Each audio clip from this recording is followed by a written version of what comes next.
अगर बेलपत्री पूर्ण ना मिले, एक समय ऐसा आता है कि बेलपत्रियों को कीड़े खा जाते हैं, खंडित हो जाती है, सूख जाती है। बेलपत्री पूर्ण ना मिले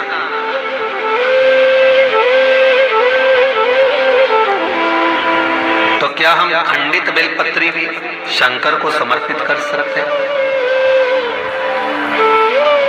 देखिए प्रश्न कितना सुंदर है। उसका प्रश्न केवल एक व्यक्ति के लिए प्रश्न नहीं होता, ये प्रश्न जो करे जाते हैं ये जग कल्याण के लिए, सभी के।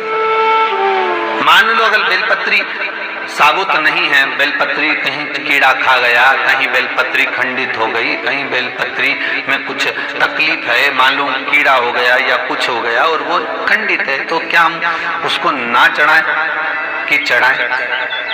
और बेलपत्री मिल ही नहीं रही और बेलपत्र हमें प्राप्त ही नहीं हो।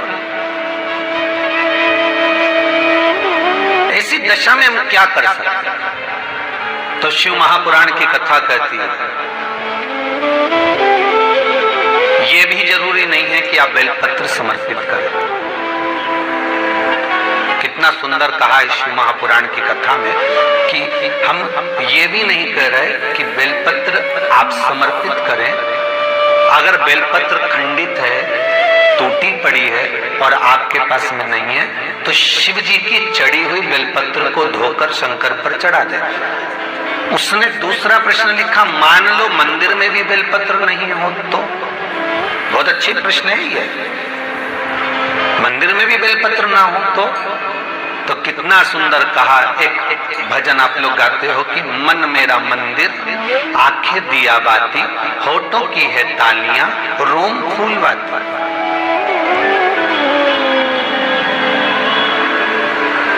शिव महापुराण की कथा कहती है मान लो अगर ऐसे समय पर बेलपत्र नहीं है तो महाराज भगवान शंकर के शिवलिंग का दर्शन कर कर अपनी ये 3 उंगलियां शिव जी के शिवलिंग को समर्पित करो। कितनी उंगलियां?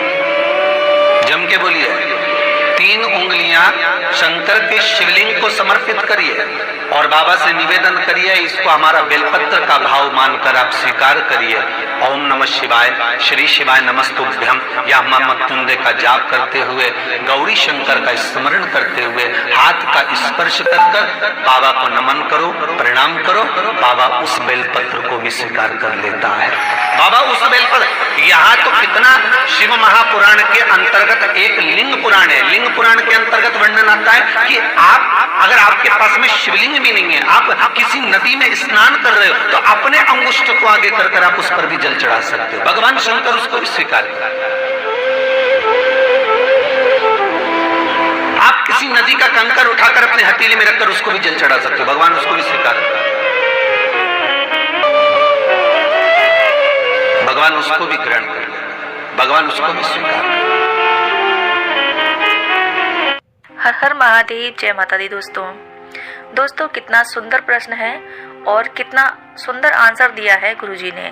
तो आपने सुन ही लिया होगा कि बेलपत्र ना हो तो क्या करें। यह सवाल सबके मन में आता है और इसका आंसर हम सबको जानना बहुत ही जरूरी है और पता होना ही चाहिए। जो शिव भक्त है वो इस सवाल के आंसर को जरूर सुने। बेलपत्र ना हो तो क्या करें दोस्तों? शिव पुराण में बताया गया है और गुरुजी ने भी बता दिया है कि यदि आपके पास बेलपत्र ना हो तो आप शिवलिंग पर चढ़े हुए बेलपत्र को साफ जल से धोकर उपयोग में ला सकते हैं, उनको दोबारा से समर्पित कर सकते हैं। बेलपत्र कभी भी बासी या फिर झूठा नहीं माना जाता है। और दोस्तों गुरुजी ने यह भी बताया है कि अगर वो भी ना हो, बेलपत्र नहीं है तो क्या करें? तो आप मन का स्मरण करते हुए भाव से आप शिव जी की पूजा कर सकते हैं, शिव जी को बेलपत्र चढ़ा सकते हैं। ठीक है, मनसा भाव से, मनसा भाव वाली पूजा की हुई पूजा का फल हमें दुगना मिलता है। यदि आपके पास शिवलिंग भी नहीं है और आप पूजा करना चाहते हैं, आप किसी नदी के किनारे हैं या फिर शिवलिंग है ही नहीं, तो पार्थिव शिवलिंग का निर्माण करके आप उनका पूजन कर सकते हैं। वो भी नहीं कर सकते तो आप अंगूठे को पार्थिव शिवलिंग समझकर भी आप मन से पूजा कर सकते हैं, वह भी आपके भोलेनाथ स्वीकार करेंगे। तो यह सब दोस्तों, यदि आपको सफलता प्राप्ति नहीं मिल रही है किसी भी क्षेत्र में, किसी भी प्रतियोगी परीक्षा में बार बार असफलता मिलने पर बेलपत्र की बीज की पत्ती पर शहद लगाकर शिवलिंग पर अर्पित कर देना। मान्यता है कि ऐसा करने से जातक को कठिन से कठिन परीक्षा में भी सफलता प्राप्त होती है। यह भी उपाय गुरुजी ने ही बताया है, तो आप किसी भी उपाय को कर सकते हैं। और आपको पता चल ही गया होगा कि बेलपत्र नहीं है तो परेशान होने की जरूरत नहीं है। आप इस प्रकार से शिव जी का बेलपत्र से श्रृंगार कर सकते हैं, उनको मना सकते हैं। तो हर हर भोलेनाथ, जय माता दी। मिलते हैं ऐसी नेक्स्ट वीडियो में। ऐसी ही जानकारी हम लाते रहते हैं, तो ऐसी ही जानकारी के लिए इंटरेस्टेड हो तो इस चैनल को सब्सक्राइब कर ले, बेल आइकन को प्रेस कर दें ताकि ऐसी ही जानकारी की वीडियो आपको सबसे पहले मिल सके। आज हमने जाना कि अगर बेलपत्री कटी फटी हो, उसे कीड़े ने काट लिया हो, तो हमें शिव जी पर उसे कैसे चढ़ाना चाहिए। हमें कहीं कहीं बेलपत्री ना मिले तो हम शिव जी पर क्या चढ़ाएं और कैसे चढ़ाएं। ऐसी ही वीडियोस के लिए हमारे चैनल को लाइक, सब्सक्राइब एंड शेयर करें।